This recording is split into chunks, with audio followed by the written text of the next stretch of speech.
The prices of vegetables in the country, including the capital Dhaka, have begun to decline, offering relief to consumers as early winter vegetables reach the market.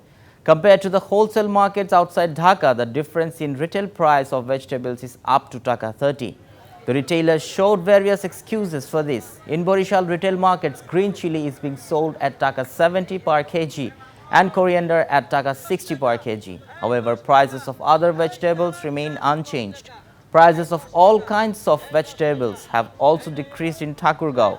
Par cauliflower is being sold at Taka 32 to Taka 35. Cabbage is being sold at Taka 20 to Taka 25 and gourd at Taka 20 to 25. However, the consumers of the country are happy as the price of vegetables has come within their reach.